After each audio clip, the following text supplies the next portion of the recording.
Papa Simon Kimbangu, quand il a commencé le travail, eh bien, ce n'est qu'à ce moment-là que beaucoup de secrets sortaient. Les secrets les plus intéressants pour moi, c'est celui qui me concerne. J'avais 3 ans quand papa, le 6 avril, a commencé son travail. Auparavant, papa avait dit beaucoup de choses, mais les vieux n'ont rien dit, n'ont pas voulu nous communiquer ça, parce que c'était des secrets à eux. Je vais vous dire, par exemple, un des secrets. Avant 1910, bien avant, papa se trouvant entouré des vieux du village, eh bien, nos ancêtres avaient une habitude que chaque soir,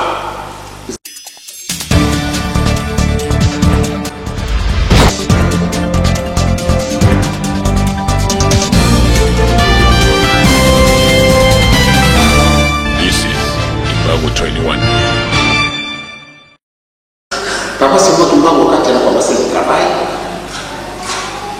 eh bien, ce n'est qu'à ce moment-là que beaucoup de secrets sortaient.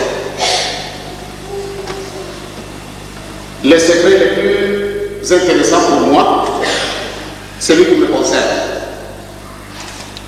J'avais 3 ans quand papa, le 6 avril, a commencé son travail.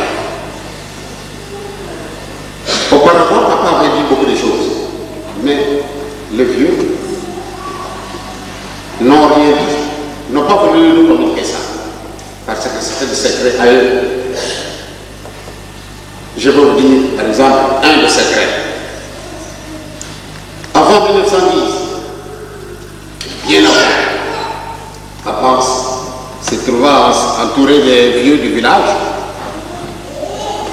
eh bien, nos ancêtres avaient une habitude que chaque soir, ils avaient construit un hangar où ils se mettaient autour du feu et ils s'entretenaient entre eux. Eh bien, un soir, il a fortement plu.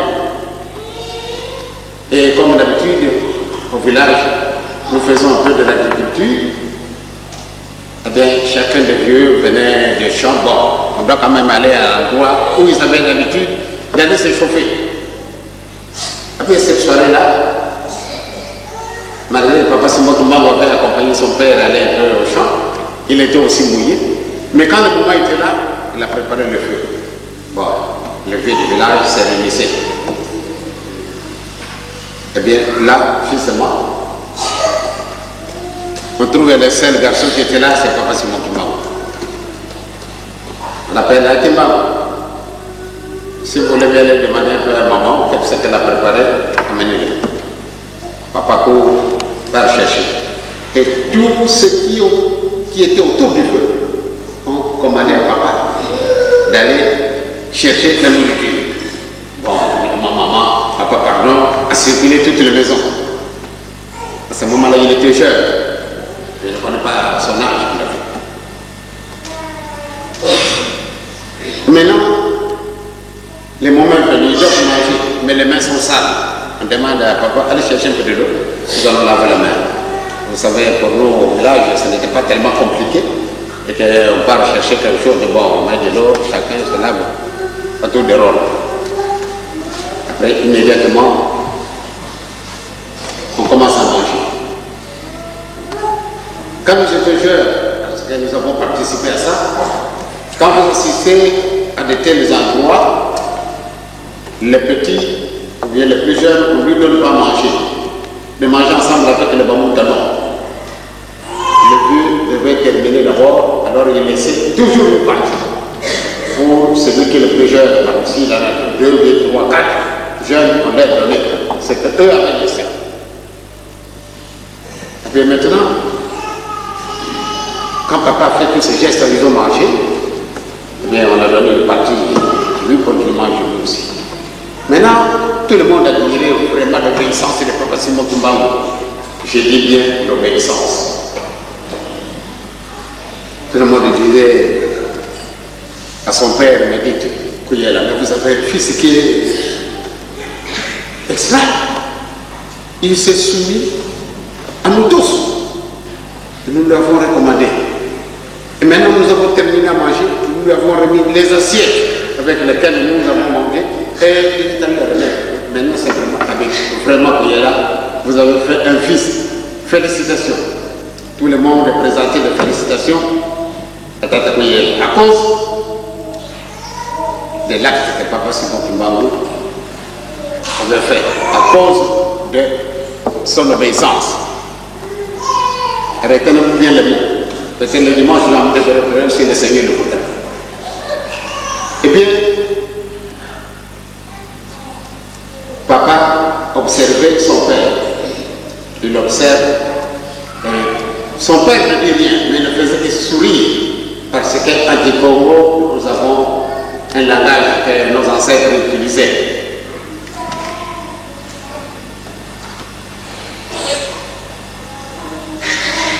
Quand on veut admirer soit votre enfant, et le papa lui, il ne présente pas une physionomie là, on dirait des grandes voix. Mais ça se fait à l'intérieur, on est en train d'admirer mon enfant. Donc c'est moi, c'est grâce à ma contribution que mon enfant est arrivé à réaliser de telles choses. Et bien, maintenant tout le monde admire. Papa regarde son père, maintenant il dit à son papa, hé papa, vous êtes content? Alors son père dit, mais comment mon fils, vraiment je suis fier de votre comportement. Il dit, vous savez, ce n'est pas parce que vous êtes là, ou bien vous tous vous êtes là, que je le fais parce que j'ai dû me soumettre à la volonté de celui qui m'a envoyé. Alors évidemment, ce qui était proche de lui, même le père de papa le père de son père était encore là. Pardon, le père de papa était là. Alors à partir de ce moment-là, tout le monde, qu'est-ce qu'il a dit? Il n'a pas fait ça à cause de n'importe qui. Peut-être il a peur, peut-être qu'on ne va pas nous donner à manger, mais il a fait ça à cause de celui qui l'a envoyé. Alors maintenant, son père adoptait une attitude assez bizarre. Alors il regarde son papa, il lui dit même, papa, vous ne savez pas, avant votre naissance, moi j'étais. Alors c'était une blessure grave. Non simplement par Carabéla, mais toute la substance et surtout le père de notre papa dit, ah, nous t'es collant. Qu'est-ce que tu as dit? Il dit, et vous aussi vous savez, avant que vous ne fusionnez, moi j'existais. Alors c'était un langage tellement violent et tout le monde a médité, mais comment? Vous avez obéi, vous vous êtes soumis, tout ce que nous avons demandé, vous avez fait. Mais nous vous êtes en train de dire des choses qui dépassent notre. Alors tout le monde s'est révolté. Ah mais vraiment, il dit, vous tous, vous êtes ici. Entendez-moi bien. Mon père, avant qu'il ne soit venu au monde, moi j'étais. Même son père, qui est mon grand-père, même mon grand-père, avant que vous ne veniez au monde, moi j'existais. Alors il leur dit, vraiment vous tous vous êtes fâchés. À cause de mon langage. Tout à l'heure vous m'avez admiré, mais cette fois-ci, parce que je me suis soumis à la volonté de Dieu, et maintenant vous autres vous vous révoltez. Papa, vous ne verrez pas ce que je veux faire, et mon nom partira dans le monde entier. Mon nom partira dans le monde entier. Et vous verrez. Si aujourd'hui vous doutez, mais c'est ainsi. Mais papa, vous ne verrez pas ça. Même ma mère non plus. Alors il montre tout ce monde qui était là. Il dit à son grand-père, vous, le grand-père, vous assisterez à cette scène-là. Alors tout le monde était révolté. Même son père, Akakouyala, s'est révolté. Il a dit, oh attendez, quand il va arriver ce soir à la maison, il va attraper réellement la chicotte. Et mon père a su ça. Bon, quand tout le monde était partout, mon père est resté d'abord là où ils se sont rencontrés tous les villageois. Alors il est arrivé bien sûr, tard dans la nuit, il a ouvert la porte, il est rentré, il passe la nuit. Le lendemain, son père a oublié totalement ce qui s'était passé. En 1910, mon père dit à son grand-père, il dit, vous savez, moi je vais renaître en 1918. En 1918, papa, entouré de ses amis, entouré des vieux, il dit, je vais renaître en 1918. Alors voilà encore un langage spirituel très, très obscur. Les Bamboukans n'ont pas compris, mais ils ont retenu. Je disais bien que papa, à partir du moment où il a commencé sa mission, son ministère, moi je ne l'avais pas considéré comme il était mon papa, parce que ce qu'il faisait dépassait notre taille. Jusqu'au moment où il fut arrêté, eh bien, on était toujours en l'air. Vraiment dans nos idées, que ce soit papa pour nous, que ce soit papa pour mon base, que ce soit maman, qui était pourtant une grande personnalité spirituelle. Mais à partir du moment où on a commencé à faire son exhibition spirituelle, franchement nous avons reculé à penser qu'il était notre papa. Et les faits sont là. Pendant la période de sa révélation, parce que je ne voudrais pas m'étendre en fait trop longtemps, pendant la période de sa révélation, ce n'est qu'à ce moment-là que nous avons découvert que Papa Simon Toumbango, bien sûr, c'est un air, un illettré, mais je pense bien, j'avais expliqué ça le jour où vous devez fêter votre centenaire ici, à ce qui était à l'écoute à ce moment-là. Je pense que j'avais utilisé tous les termes de foule pour que vous sachiez exactement ce qu'il était, et ce qu'il est, et ce qu'il sera demain.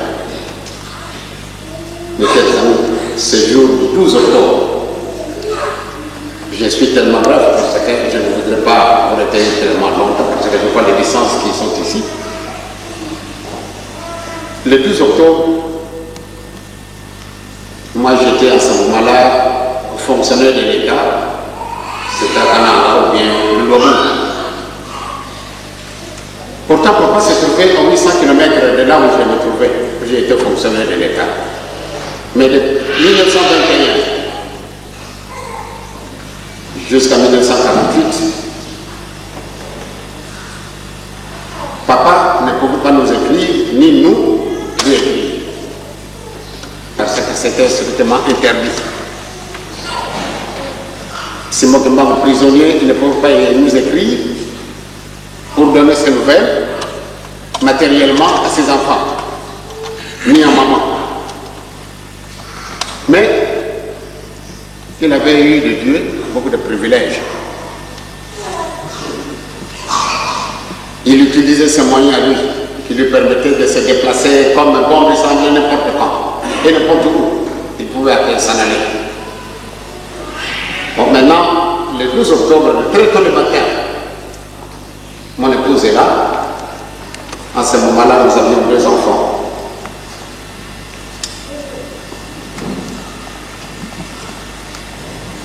Ma mari, ainsi que Christine. Elle avait l'habitude de nous visiter. Mais il fallait une circonstance qui devait l'amener pour venir nous visiter. Mais ce jour-là, c'est curieux. Les matins du 12, nous ne l'avons pas vu. Mais le soir, quand j'ai quitté mon travail à 17h, j'ai pris ma bicyclette, je pars à la gare pour aller voir s'il y avait quelqu'un venant de nous pour me donner les nouvelles de papa. J'arrive à 100 mètres de la gare, il y a un vent que je n'oublierai jamais de ma vie. Il y a un vent violent qui m'a transporté avec ma bicyclette, qui m'a jeté par terre. Et tout d'un coup, je vois quelqu'un qui tient ma bicyclette. Alors il me demande si vous êtes blessé, moi je dis non. Il dit, où est-ce que vous êtes? Ah, vous allez demander le numéro de votre papa. Ne vous en faites pas. On vous dira n'importe quoi là-bas, ne vous en faites pas.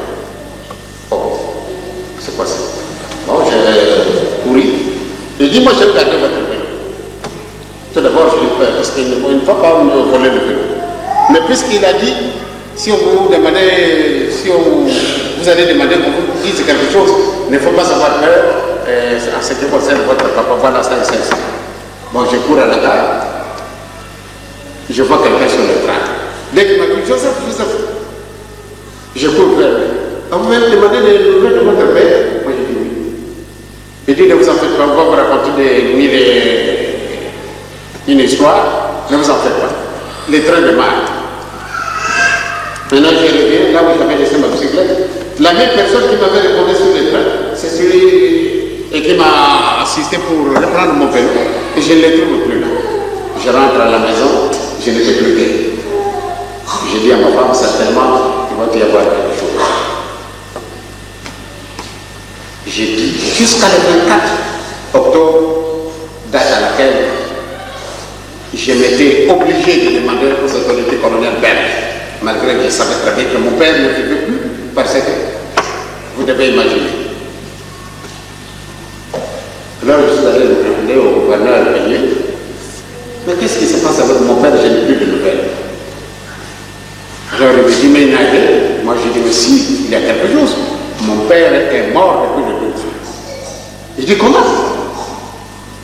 Moi je dis, mon père est mort depuis le 12 octobre. Et vous n'avez pas voulu me dire, vous prétendez être des chrétiens? En tout cas, vraiment, j'avais parlé mal. C'est-à-dire, mal dans le sens que je n'étais pas moi. Parce que toujours, nous sommes des chrétiens, là, mais maintenant, je leur dis, voilà, quand vous prétendez être des chrétiens, c'est vraiment injuste. Alors je suis allé trop loin, alors le gouverneur était fâché. Il dit, Joseph, pour la première fois, vous qui n'avez jamais utilisé un langage méchant vis-à-vis de nous, et aujourd'hui vous vous en servez. Vous êtes méchant, je vous dis, vous êtes injuste, vous êtes des faux chrétiens. Alors il plaque la porte et il téléphone. Le gouverneur qui était son collègue, Al-Gombash, lui dit, réellement Simon Kimbangwe est mort depuis le 12. Maintenant, le gouverneur Peigné, qui avait beaucoup fait, maintenant on lui communique la nouvelle juste le 24. Alors il vient, bon, Joseph, c'est vrai, votre papa est mort, mais vraiment je suis mécontent. Pourquoi on n'a pas voulu me le communiquer? Mes chers amis, Papa Simon Kimbangwe est mort.